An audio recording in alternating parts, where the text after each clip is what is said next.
네, 여러분 반갑습니다. 시가서 입문 강의 세 번째 시간입니다. 오늘은 시편 개간 함께 나누도록 하겠습니다. 자, 여러분 우리가 먼저 시에 대해서 함께 나누기 전에 제가 시 한 편을 가지고 왔습니다. 제가 한번 낭독을 해드리겠습니다. 쌀 한 톨의 무게는 얼마나 될까? 내 손에 올려놓고 무게를 잰다. 바람과 천둥과 비와 햇살과 외로운 별빛도 그 안에 스쳤네. 농부의 새벽도 그 안에 숨었네. 나락 하늘 속에 우주가 들었네. 버려진 쌀 한 톨 우주의 무게를, 쌀 한 톨의 무게를 재어 본다. 세상의 노래가 그 안에 울리네. 쌀 한 톨의 무게는 생명의 무게. 쌀 한 톨의 무게는 평화의 무게.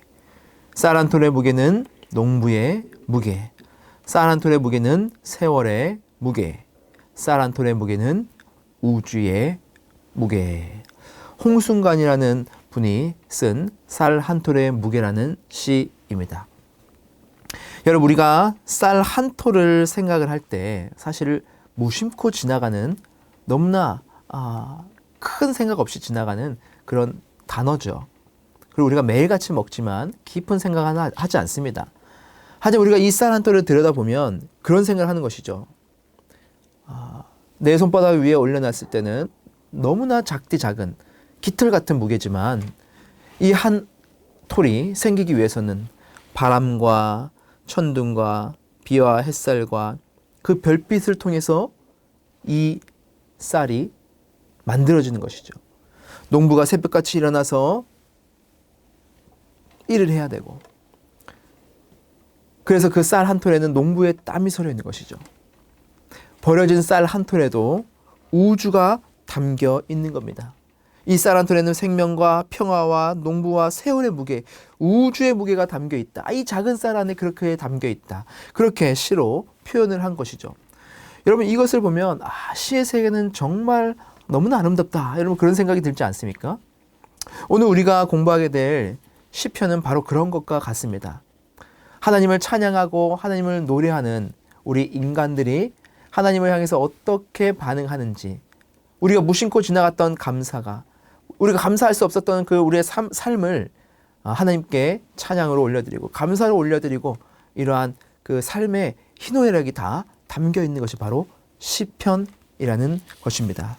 오늘은 이 시편에 대해서 함께 나누어 보도록 하려고 합니다. 자, 먼저 여러분, 구약에 보면 시의 비율이 무려 35%나 됩니다. 여러분 처음 하셨죠? 구약 성경을 보면 35%가 시로 기록되어 있다는 것이죠. 왜 그랬을까? 하나님은 노래하시는 하나님이다 라고 볼 수가 있어요. 스바냐 3장 17절에 보면 내가 너로 말미암아 기쁨을 이기지 못하며 너를 잠잠히 사랑하시며 너로 말미암아 즐거이 부르며 기뻐하시리라. 하나님이 우리를 바라보시면서 즐겁게 노래를 부르시는 하나님이시다. 기뻐하시면서 찬양을 하시는 분이다. 그렇게 기록되어 있습니다. 하나님의 속성 가운데 하나죠. 마찬가지로 우리 인간은 하나님의 형상으로 지음 받았습니다.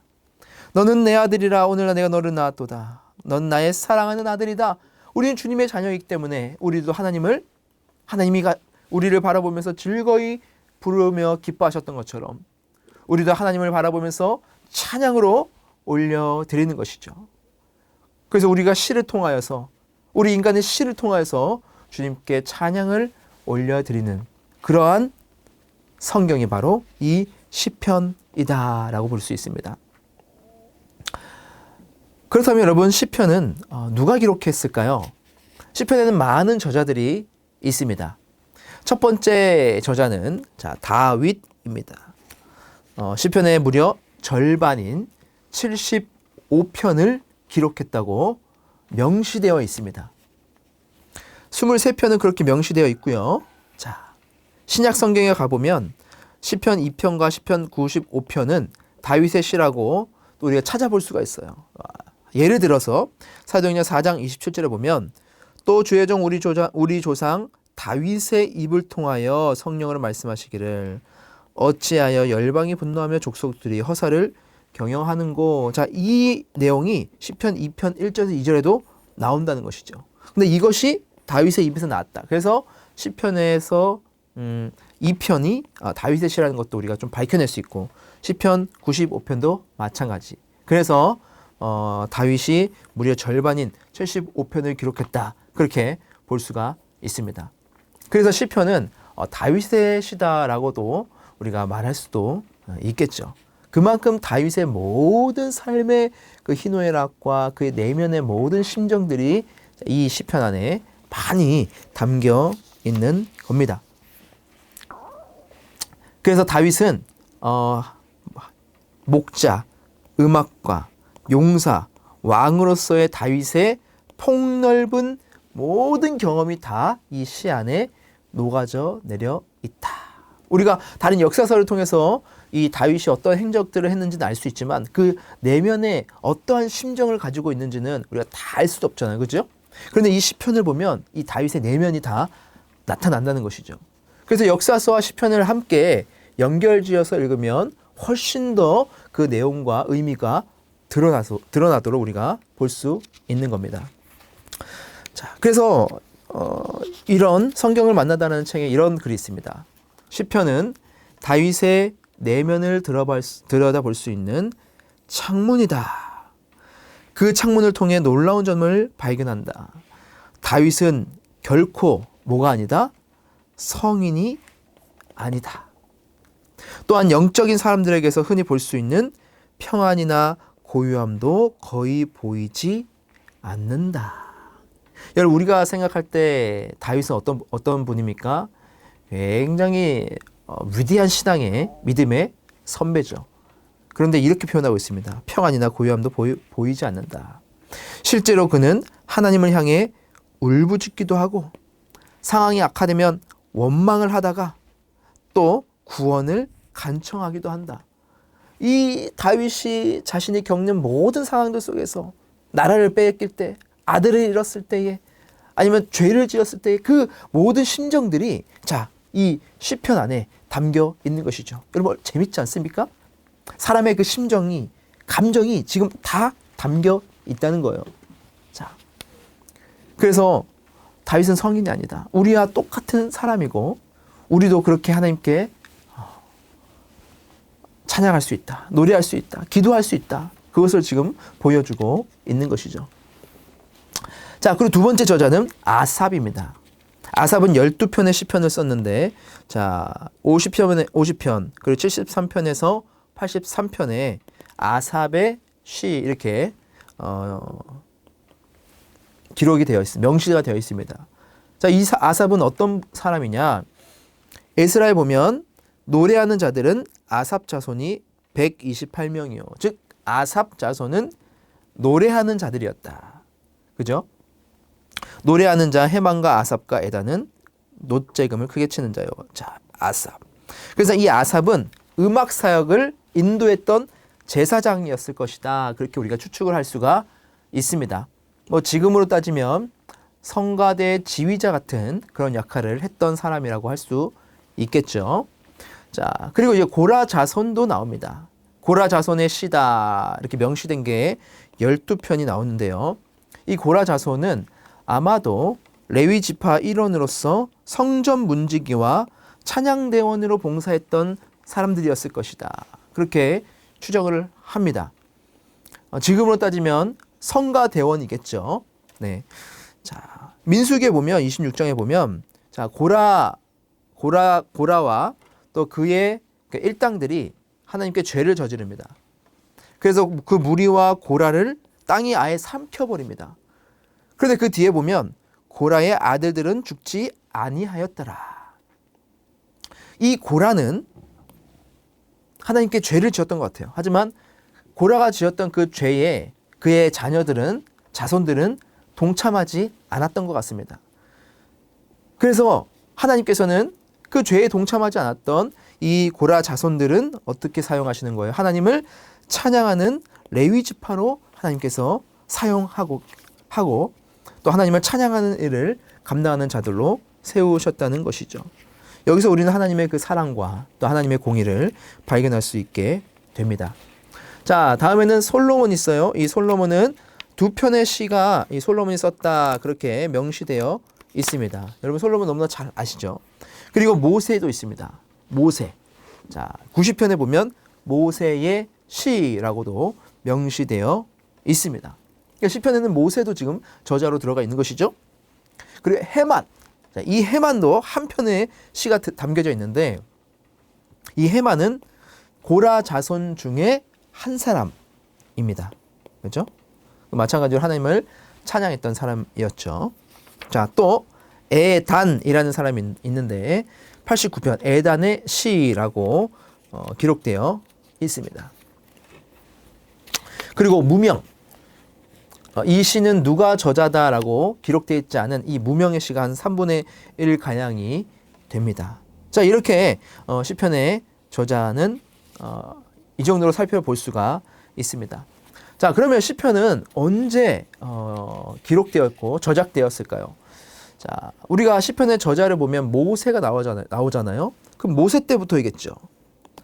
그리고 나서 이제 포로 귀환 시기 126편을 보면 포로에서 잡혀갔다가 풀려나서 귀환했던 자들의 노래까지 나옵니다. 그러니까 이것을 전체를 우리가 보면 대략 1000년의 역사 동안 시편이 기록되었을 것이다.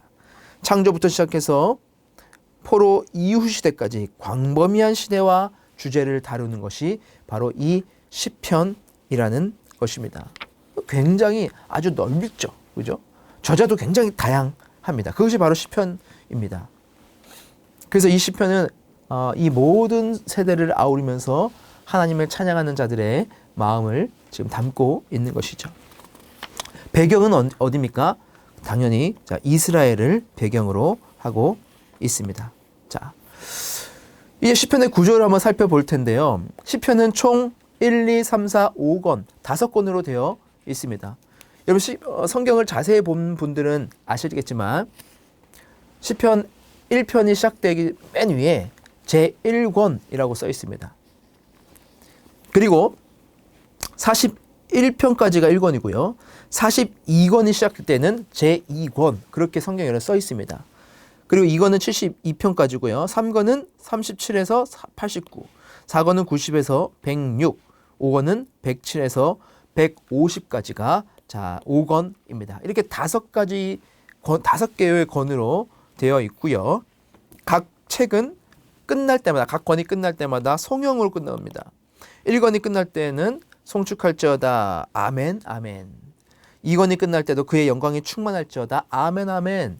3권이 끝날 때도 영원히 찬송할지어다 아멘 아멘. 4권이 끝날 때도 모든 백성들아 아멘 할지어다 할렐루야. 5권이 끝날 때도 호흡이 있는 자마다 여호와를 찬양할지어다 아멘 할렐루야. 그러니까 하나님을 찬양하는 이 송영으로 이 각 권이 마친다는 것이죠. 그러면 왜 이렇게 5권으로 편집이 되었을까? 여러 가지 많은 추정이 있지만 우리 정확히는 알 수 없습니다. 하지만 가장 신뢰할 수 있는 설은 유대인들의 그 사고 체계에는 모세오경, 여러분 다 아시죠? 모세오경, 창세기, 출애굽기, 레위기, 민수기, 신명기, 이 모세오경 율법서를 굉장히 중요한 성경으로 봅니다. 그래서 이 5개의 모세오경이기 때문에 이 시편을 편집할 때에도 이 모세오경의 5권의 구조로 편성했을 것이다. 그렇게 보기도 합니다. 자, 이제 우리가 시편의 표제를 한번 알아보겠습니다. 여러분 표제가 뭔지 알죠? 자, 시편이 있으면 그 시의 그 제목같이 위에 있는 겁니다. 그 150개의 그 시편 중에서 116개가 표제가 있어요. 이 표제가 언제부터 존재했는지는 알 수는 없습니다. 그런데 우리가 사본학적으로 사본이라는 것은 이 성경을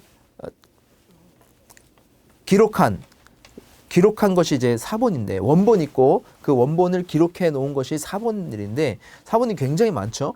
그 사본들 중에서도 아주 오래된 사본에도 이 표제가 발견이 된 겁니다. 그러니까 이 표제가 언제부터 존재했는지는 알 수는 없어요. 처음부터 기록할 때부터 그게 있었던 건지 아니면 편집하면서 이것을 누군가가 썼는 건지 알 수는 없습니다. 하지만 굉장히 오래전부터 존재했다. 어떤 신학자는 이 표제도 역시 성경의 영감으로 기록되었다고 봐야 한다라고까지 주장을 하기도 해요. 자, 우리가 이 표제를 통해서 다양한 정보들을 알 수 있는데, 자, 저자에 대해서, 그리고 그 역사적 배경에 대해서, 문학적, 음악적 장르에 대해서, 음악적 용어에 대해서, 또 종합적으로도 우리가 판단을 할 수 있는 그런 중요한 정보들을 우리가 이 표제를 통해서 알 수 있습니다. 자, 먼저 저자이죠. 아까도 우리가 말씀드렸죠. 모세, 다윗, 솔로몬, 아삽, 고라자손, 헤만, 에단, 여러 가지 또 작자 미상의 그 시들이 있다는 것을 우리는 알 수 있고요. 두 번째는 역사적 배경에 대해서도 알 수 있습니다. 예를 들어서 우리가 3편을 보면 다윗의 그의 아들 압살롬을 피할 때에 지은 시. 자, 이게 표제가 있으면 여러분 무슨 뜻입니까? 다윗이 압살롬에게 왕권을 찬탈당해서 도망갈 때 지었던 시다. 그런 역사적 배경들을 알 수 있도록 이 표제가 알려주죠. 그런 그 배경들을 알 수 있는 것들이 뭐 10편, 7편, 18편 뭐 쭉 우리가 볼 수 있습니다. 자, 그리고 이제 문학적, 음악적 장르도 알 수 있어요. 자, 예를 들어서 시인데 100편을 보면 감사의 시라고 되어 있습니다. 자, 이 시. 자, 우리가 시를 읊을 때 여러분 BGM이 흘러나오지 않습니까? 그래야 더 풍성하게 시를 우리가 읊을 수 있는 것처럼 이 시라고 되어 있는 것은 시를 이제 낭송하면서 악기가 연주가 되었을 것이다. 이렇게 볼 수 있고요. 두 번째, 이 노래라고 되어 있는 거 있습니다. 성전에 올라가는 노래. 자, 그래서 이 노래라고 되어 있는 것은 이스라엘 백성들이 성전을 올라가면서 이 시를 음을 붙여서, 음성을 붙여서 우리가 부르는 거죠. 전성을 향해 가는 성도들아. 자, 이것도 사실 가사만 보면 시입니다. 근데 음을 붙여서 찬송을 부르는 거죠. 마찬가지입니다. 그리고 믹담이라는 게 있어요. 뭐 16편에 보면 다윗의 믹담. 이 믹담이라는 것은 우리가 구체적으로는 알 수는 없지만 여러 설이 있습니다. 자, 카다프라는 히브리어에서 왔을 것이다. 이 카다프는 조각조각 새겨 놓았다라는 뜻인데 믹담이라는 것은 조각조각 새겨 놓은 시다. 케템이라는 히브리어는 있는데 이 케템은 황금입니다. 그래서 황금의 시다. 그리고 아카드어에서 온 카타무에서 왔으면 이것이 구속이라는 뜻인데 이건 구속적인 시다. 그렇게 우리가 해석을 하는데요. 뭐 정확히는 우리가 알 수는 없습니다. 자, 네 번째는 마스길. 다윗의 마스길이라고 되어 있는데 이 마스길은 교훈입니다. 교훈적인 노래다. 시가yon. 시가요는 탄식이라는 뜻이 있습니다. 그래서 탄식의 노래다. 그 다음에 다윗의 찬송시. 이거는 뭐 찬송을 하는 거죠. 그리고 다윗의 기도. 기도는 5회 정도 나오는데 다윗이 하나님 앞에 이제 통회하면서 탄식하면서 이렇게 하나님께 탄식했던 기도이다. 탄식시라고도 볼 수 있습니다. 자, 그리고 우리가 음악적 용어도 우리가 알 수 있어요. 자, 표제를 보시면 인도자를 위한 뭐뭐뭐 그렇게 되어 있어요. 그러니까 인도자. 자, 찬양을 인도하는 인도자를 위해서 이 시가 지어졌다. 뭐 그렇게 볼 수도 있고 현악에 맞춘. 자, 이게 무슨 말입니까? 자, 현악기에서 그 악기에 맞추어서 이렇게 해라. 그렇게 지도를 한 것이죠. 현악 8째 줄에 맞춘 이것도 마찬가지로 이제 악기에 맞춰서 이렇게 하라. 묻라벤 뭐 알라못에 맞춘 이것은 뭐 여성의 음정 보통은 소프라노 키에 맞춰서 이 시를 불러라 이런 것이죠. 우리 뭐 악보에 보면 뭐 스타카토 있을 땐 땅땅땅땅 이렇게 부르라는 표시처럼 이 시도 뭐 이렇게 여성에 맞춰서 불러라 이렇게 음악적인 용어로도 용도로도 사용이 됐다는 것입니다. 뭐 기띔에 맞춘 이것은 포도 수확기에 부르는 노래다. 알다스헷 이 역시 포도 수확기. 아얄렛 샤할 이거는 새벽이라는 뜻인데 새벽에 불렀던 찬양이다. 소사님 수산 에도 이건 뭐 잘 모르고요. 요낫 엘렘 르호김 이것은 먼 느티나무 위에 비둘기 한 마리라는 뭐 뜻도 있대요. 그러니까 이 시편을 낭독할 때에 먼 느티나무의 위에 있는 한 비둘기를 바라보는 것처럼 시를 읊어라. 이게 상상이 제가 잘 안 됩니다. 그만큼 그 당시의 사람들에게는 이게 어떤 느낌인지 알겠죠. 지금 우리는 알 수 없지만 이런 감성적이고 어떠한 그 음악적인 내용이 이 표지 안에 담겨 있다는 것입니다. 재밌죠, 그죠? 네. 자, 시편의 이제 장르를 우리가 한번 보겠습니다. 우리가 크게 시편은 찬양시, 그리고 탄원시, 감사시로 볼 수 있어요. 하나님을 찬양하고 때로는 하나님께 탄원하고 감사를 올려드리는 그 세 가지로 크게 우리가 나눌 수 있고, 그 밖에 하나님을 향한 신뢰를 올려드리고 제왕시, 왕을 찬양하고 여호와의 그 왕권, 주권을 찬양하고 또한 그 안에서 지혜를 발견하거나 또한 저주하는 내용이 담긴 이런 등등의 장르를 우리가 확인할 수 있습니다. 자, 먼저 찬양시를 보면, 자, 찬양시가 굉장히 많죠. 자, 누구를 찬양합니까? 당연히 이 모든 만물을 창조하신 그 주권자 하나님을 찬양하고 또 이스라엘 역사 가운데 역사하신 이 하나님을 찬양을 하는 것이죠. 두 번째는 이제 탄원을 하는 겁니다. 시편에서 아주 많이 등장하는 장르입니다. 탄식하고 그리고 그 탄식하는 이유를 기록해 놨는데, 보통은 하나님에 대해서 불평하기도 하고 대적들에 대해 불평하기도 하고 자신에 대해서도 불평을 늘어놓는 이런 탄원적인 시다. 예를 들어서 시편 22편에 보면 내 하나님이여 내 하나님이여 어찌하여 나를 버리셨나이까? 어찌하여 나를 멀리하여 돕지 아니하시오며 하나님 왜 당신은 나를 돕지 않습니까? 그렇게 하나님께 탄원을 하는 것이죠. 하나님에 대해서 불평을 늘어놓는 것이죠. 자신에 대해서도 마찬가지입니다. 나는 벌레다. 사람이 아니라 사람의 비방거리다. 자신을 막 헐뜯는 거죠, 스스로. 대적들에 대해서도 불평합니다. 나를 보는 자는 다 나를 비웃는다. 입술을 삐적거리고 머리를 흔들며 말한다. 저 대적들을 향해서 불평을 늘어놓는 것이죠. 그런데 여러분, 중요한 게 있습니다. 이 탄원시는 어떻습니까? 자, 보시면 탄식 가운데에도 찬양과 감사로 신앙을 표현을 해요. 탄식으로만 끝나는 것이 아니고 결국은 누구 앞에 가서 울부짖는 겁니까? 하나님 앞에 가서 울부짖는 거예요. 세상 앞에서, 돈 앞에서, 세상의 권력자 앞에서가 아니라 내가 그래도 하나님을 신뢰하니까 주님 앞에 나와서 탄식하는 것 아닙니까? 그렇게 하나님 앞에 나와 탄식하다 보면 하나님께서 주시는 그 마음을 깨닫게 되고 하나님의 마음을 알게 되고 그것이 감사와 찬양과 신뢰로 바뀌는 것이죠. 여러분, 이것이 바로 탄원시입니다. 우리가 하나님께 기도할 때 여러분, 우리가 고상하게만 기도하는 것이 아니죠. 하나님 앞에 우리가 선 단독자로서 내 마음을 솔직하게 하나님께 올려드리는 것이죠. 여러분, 그것은 하나님을 신뢰하는 행위입니다. 그래서 여러분, 하나님 앞에 고상한 척하는 것은 여러분 그렇게 좋은 것은 아닙니다. 내 모든 것을 솔직히 하나님께 기도하며 토로할 때에 하나님께서는 그 안에 우리에게 주시는 마음들을 부어주시고 그것을 통해서 우리가 또 회복되고 하나님을 또 신뢰하게 되고 더 하나님을 찬양하게 되는 것으로 바뀌게 되는 것이죠. 자, 우리가 성경을 보면 또 셀레라는 말이 나옵니다. 그죠? 셀라라는 말이 여러 가지 뜻이 있는데 멈춘다. 그러니까 노래하는 중간중간에 멈춰라. 이게 셀라. 또 늘 항상 영원이라는 뜻도 있고 또 올리다. 더 큰 소리로 올려서 찬양해라. 연주해라. 그런 표시이기도 하고 무릎을 꿇어라. 이런 표시이기도 합니다. 여러 가지 뜻이 있다고 합니다. 자, 그리고 이 탄원시에는요, 개인적인 애가가 있고요, 공동체적인 애가가 있습니다. 내가 개인적으로 하나님께 탄원을 하기도 하고 공동체가, 사실 포로기에는 우리가 다 이스라엘이 어려운 시기 아닙니까? 공동체적으로 하나님께 탄식하는 애가를 부르는 그런 공동체적 애가도 있다. 보통 1권, 2권에 개인 애가가 몰려 있고요.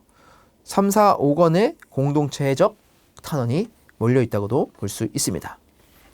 자, 이제 감사시입니다. 감사시. 감사는 여러분 마찬가지죠. 하나님께 감사를 올려드리는 겁니다. 시인이 위기가 있어요. 하지만 이 위기가 지나가고 구원이 성취되었다. 그래서 하나님께 감사한다. 그렇게 찬양을 하는 것이죠. 이것도 마찬가지로 개인 감사시가 있고 공동체 감사시가 있습니다. 뭐 그 외에도 신뢰시, 하나님의 왕권을 찬양하는 제왕시, 기도와 찬양보다 사색과 교훈이 강조된 지혜시, 대적에 대한 심판을 노래하는 저주시, 이러한 시편의 분류가 있습니다. 자, 이제 우리는 이제 히브리시에 대한 또 깊은 또 이해가 필요한데, 히브리시의 중요한 것 중에 하나가 바로 평행법입니다. 평행법으로 이제 놓는 것이죠. 자, 예를 들어서 우리도 랩을 보면 여러분 라임을 맞춘다고 하지 않습니까? 진짜는 진짜를 알아보는 법, 진짜가 들어가도록 만든다든지, 이러한 것처럼 히브리의 시제에도 평행법을 아주 많이 씁니다. 먼저 의미론적 평행법이에요. 그 의미가 비슷한 것끼리 놓는 것이죠. 동의적 비슷한 의미를 평행법으로 놓는 겁니다. 그래서 시편 33편 10절에 보면 여호와께서 나라들의 계획을 폐하시고 여호와께서 민족들의 사상을 무효하게 하시도다. 나라들의 계획과 민족들의 사상은 비슷한 말이죠. 비슷한 말을 평행으로 놓는 겁니다. 이게 히브리시의 특징 중에 하나예요. 또한 반대 의미를 평행으로 놓는 겁니다. 그의 노염은 잠깐이요, 그의 은총은 평생이로다. 노염 그리고 은총은 반대말이죠. 분노와 또 은혜는 반대말 아닙니까? 이것을 이제 평행법으로 놓는 겁니다. 음성학적으로도 평행법이 있습니다. 음성학적으로도. 자, 시편 32편 1절을 보면 허물의 사함을 받고 자신의 죄가 가려진 자는 복이 있도다. 자, 이것을 의역한 것인데 이제 직역을 하면, 자, 복이 있도다. 반역이 사라진 자요, 죄가 덮여진 자요. 이렇게 직역을 할 수가 있어요. 자, 보시면 자, 음성이 평행법으로 되어 있습니다. 보시면 자, 아세레 자, 나슈 페샤 기슈 하다아스. 자, 히브리어는 여러분 이쪽에서 이렇게 읽습니다. 우리 보통 영어나 한국어나 대부분은 이렇게 읽잖아요, 이쪽으로. 근데 히브리어는 거꾸로 읽어요. 이렇게 여기서부터 읽습니다. 자, 보면 아세레 복이 있도다, 그죠? 그 다음에 나슈 페샤, 그리고 기슈 하다아스. 자, 나슈와 기슈가 음성적으로 비슷하지 않습니까? 그래서 이렇게 음성적으로 평행법을 만들기도 합니다. 문법적으로도 마찬가지예요. 자, 완료와 미완료를 자, 평행법으로 놓습니다. 자, 이게 시편 29편 10절을 보면 여호와 르마뿌르 아샤, 그리고 리에셀 여호와 멜렉 롤람. 자, 이렇게 돼 있죠. 자, 여기서 아샤 요거는 좌정하였다, 딱 완료예요. 뭐뭐 했다, 완료입니다. 그런데 여기서 에셰브죠. 이거 부는 그리고라는 뜻이니까, 연결이니까 에셰브가 요거는 이제 미완료입니다. 미완료. 자정하시도다, 자정하시는 것이 끝난 게 아니라 계속해서 자정해 올 것이다. 이게 쭉 가는 거예요. 그래서 이 완료와 미완료를 평행법으로 놓는 겁니다. 자, 그래서 문법적인 평행법도 이제 사용한다는 것이죠. 자, 그리고 히브리시의 또 중요한 특징 중 하나는 압축성입니다. 시는 당연히 압축되어 있죠. 그래서 이 바브 미완료 연속법, 이 바브는 이제 그리고 이러한 것들이 거의 나오지 않아요. 함축적이기 때문에. 그리고 목적어나 관계대명사나 관사들, 이런 것들도 굉장히 빈도수가 적어요. 왜냐하면 압축해야 되니까. 자, 이게 또한 특징입니다. 그리고 이제 알파벳 순서로 이 시를 지어갑니다. 알파벳 순서로 지어가는데 예를 들어서 제가 보여드릴게요. 영어도 알파벳이 있죠. A, B, C, D, E, F, G. 이게 순서가 있습니다. 한글도 기역, 니은, 디귿, 리을, 미음, 비읍 쭉 있죠. 히브리도 마찬가지입니다. 히브리어도 알렙, 베트, 기멜, 달렙, 해, 와우, 자인, 헤드, 테드, 요드, 카프, 그리고 쭉 있어요. 자, 이 순서대로 그 시의 첫 번째 글자를 맞추는 겁니다. 자, 10절부터 알렙이 나오죠. 그 다음에 베트, 그 다음에 기멜, 달렙, 해, 와우, 자인. 자, 다 똑같이 지금 그 단어들이 가는 겁니다. 맞죠? 쭉 보시면 마지막까지 자, 이렇게 되어 있어요. 그래서 이제 알파벳 순서대로 그 시를 진행해서 시를 쓰기도 한다는 것이죠. 이런 것들이 히브리 시의 특징 중에 하나라고 볼 수 있습니다. 자, 그럼 이 시편의 또 주제를 우리가 한번 볼까요? 시편의 주제는 굉장히 많죠. 예배, 축제, 전쟁, 평화, 심판, 찬미, 애가, 창조, 출애굽, 참회, 순례, 메시아 예언 등등 폭넓은 주제가 있습니다. 그 중에 가장 특출난 주제는, 중심 주제는 예배라고 할 수 있죠. 하나님 당신은 어떤 분이시고 무슨 일을 하셨고 또 무슨 일을 하실 것인지 이 하나님을 찬양하면서 찬양받게 합당하신 하나님을 이제 올려드리는, 이게 바로 첫 번째 가장 중심 주제라고 할 수 있습니다. 그래서 여러분 시편을 성당에 보통 비유하기도 합니다. 왜냐하면 지금 여러분 그림에 보시는 이 성당은 성 비투스 성당입니다. 체코에 있는 아주 큰 성당인데 이 성당은 10세기부터 시작해서 20세기까지 계속해서 지어졌다고요. 만들고 또 증축하고 또 누군가 와서 또 새롭게 만들면서 성당을 완성하는 겁니다. 그러니까 거의 너무나 오랜 시간이 걸려서 이 성당을 만든 것이죠. 개인 건축가가 하나하나를 첨탑과 창문과 이런 것들을 다 새겨 놓았지만 결국 이 전체가 하나의 조화를 이루면서 무엇을 하는 겁니까? 하나님을 결국 찬양하는 목적으로 지어졌죠. 시편도 마찬가지라는 겁니다. 아주 긴 세월 동안 여러 명의 저자들이 시편을 지었지만 시편 전체는 결국 하나님을 예배하고 찬양하는 것이다. 그것이 바로 이 시편의 목적이라는 겁니다. 그 시편은 여러 가지 주제들이 있습니다. 하나님에 대한 이해도 있죠. 하나님은 창조주시다. 역사의 주관자이시다. 그죠? 그리고 여호와에 대해서 당신은 왕이십니다. 제사장입니다. 목자입니다. 높으신 분입니다. 거룩하신 분입니다. 이러한 주제들, 하나님에 대한 이해들이 있습니다. 그리고 여호와는 인자하십니다. 시편 117편은 성경에서 가장 짧은 장입니다. 117편.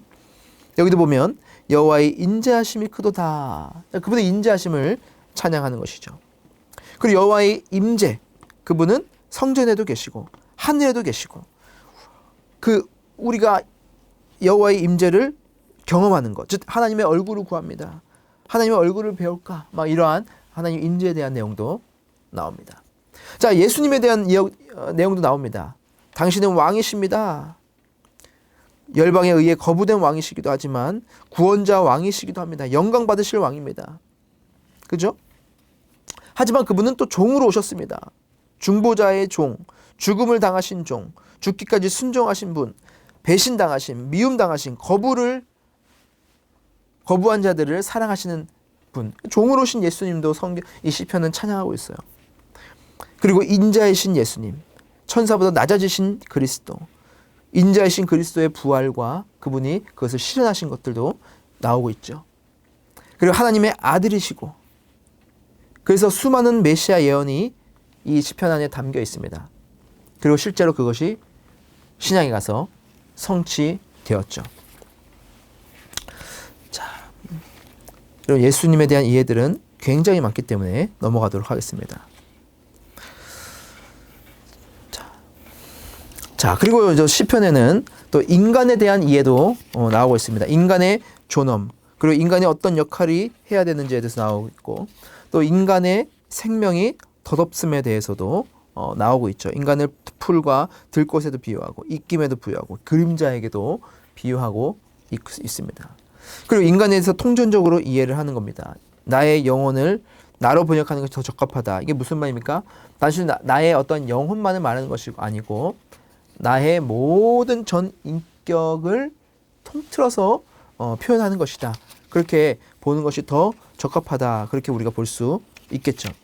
그래서 결국은 이 시편 안에는 이 성도의 모든 삶의 희노애락이 다 녹아들어져 있는 하늘의 노래라고 볼 수 있는 것입니다.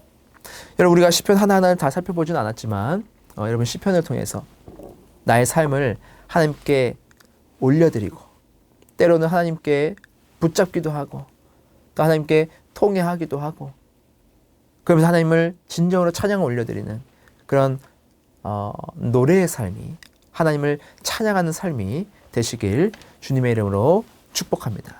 자, 강의는 여기까지 마치고요. 우리 다음 주에 만나도록 하겠습니다. 감사합니다.